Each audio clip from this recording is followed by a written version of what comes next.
histórias e o túmulo do cangaceiro Antônio Silvino, o rifle de ouro.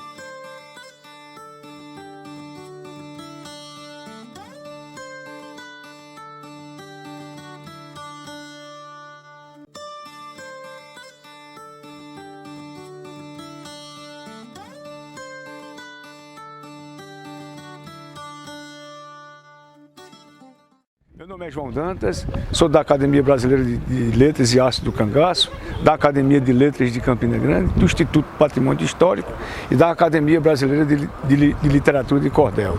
Nós estamos aqui no cemitério do Monte Santo, aqui no bairro que leva o mesmo nome, e neste cemitério estão sepultados figuras notáveis da história de Campina Grande, da Paraíba e do Brasil.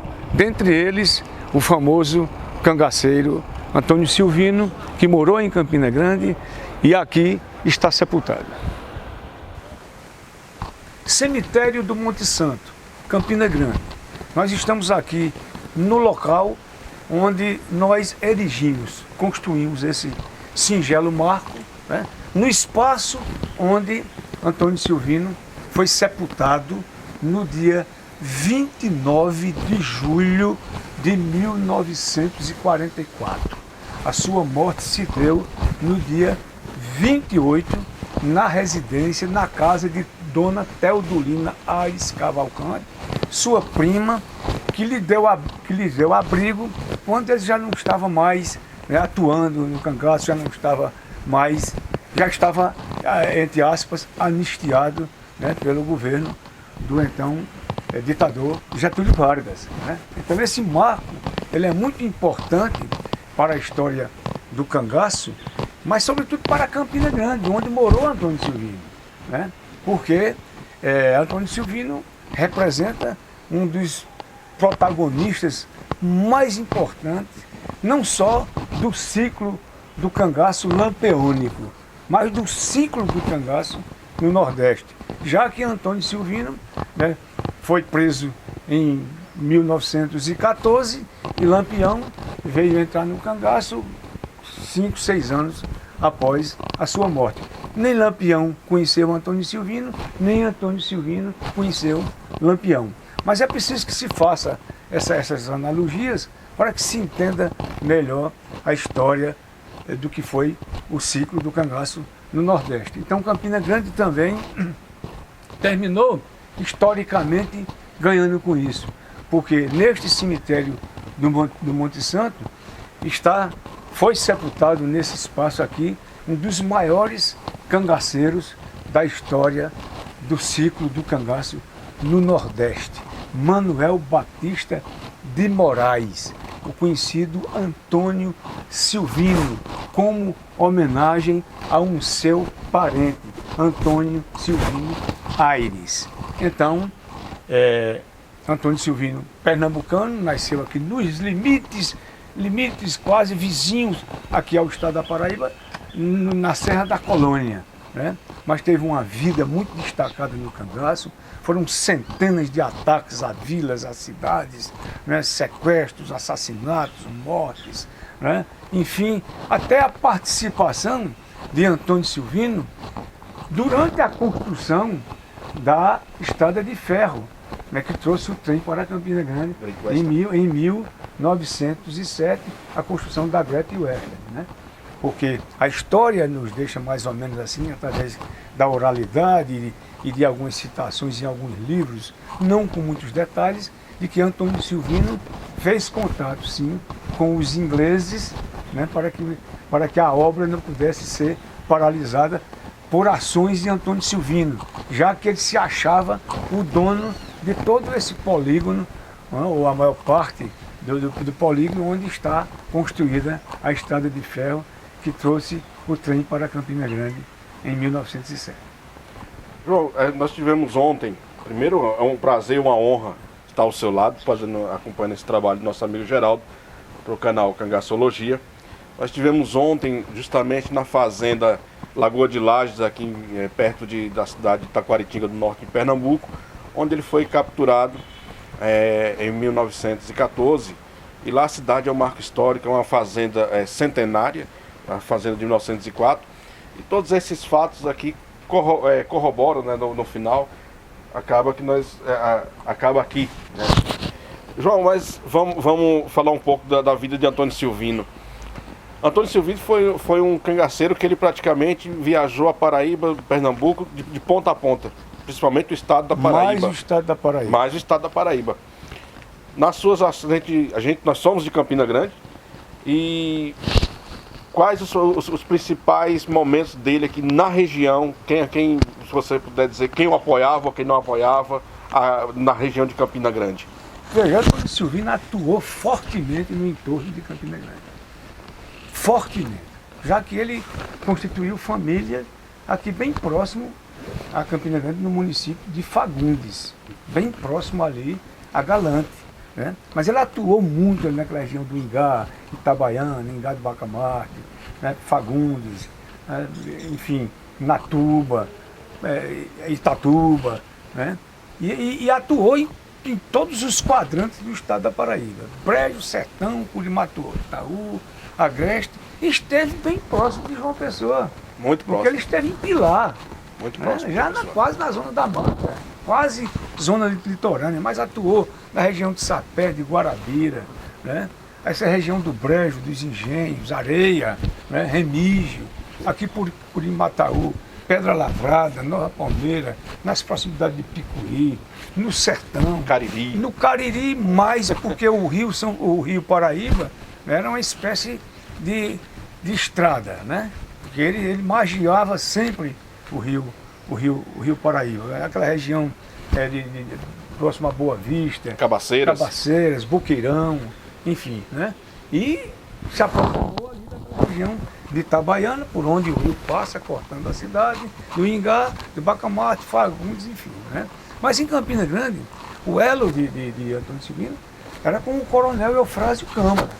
Eufrásio Câmara, que por sua vez era adversário político de Cristiano Laurides, que foi prefeito de Campina Grande 3 vezes, o dinamarquês, né? Então ele é tanto que quando Antônio Silvino passava aqui nas proximidades de Campina Grande, que ia a provocar os seus adversários da família Souto, lá no hoje município de Soledade, ele passava na fazenda Cabeça de Boi, que pertencia a Cristiano Laurides, e tocava fogo na fazenda, matava animais, enfim. Seu João, talvez os jovens hoje eles não tenham uma compreensão de quem foi a grandeza de Antônio Silvino para o sertão. Lampião aproveitou da época dele como cangaceiro e já tinha um acesso maior à mídia. Tanto que Benjamin Abraão fez o trabalho com ele lá e facilitou demais, fora os meios de comunicação que já divulgavam ele de uma forma, claro, muitas vezes deturbada, mas divulgavam o nome dele. E muitas vezes Antônio Silvino não teve esse mesmo papel de divulgação. Mas gostaria, nas suas palavras, se o senhor dissesse qual a grandeza de Antônio Silvino para a história do cangaço e para a Paraíba. Você, de certa forma, com as suas perguntas, você já deu a resposta, né? Antônio Silvino viveu em um momento diferente do de Lampião, se bem que num tempo bem próximo do outro, né? Mas só que a mídia, como você coloca, no período de Lampião já estavam bem adiantados, já existia muitos jornais impressos, né, em todo o Nordeste, em Pernambuco, no Rio Grande do Norte, aqui mesmo na Paraíba, com o jornal A União, que é um jornal muito antigo. Jornal esse que traz muitas matérias sobre a atuação e as ações de Antônio Silvino, sobretudo aqui na Paraíba, né? Então, Antônio Silvino foi muito destacado, mas, por exemplo, as armas utilizadas por Antônio Silvino eram bem mais de menor tecnologia do que as armas utilizadas por Lampião, né? Ele tinha dificuldade, né, nesses aspectos de adquirir munição, né? Houve um momento que o bando de Lampião usou, ou de Antônio Silvino usou, inclusive, né, a espingarda de soca-soca, né, um arcabuz, né, uma arma de menor tecnologia.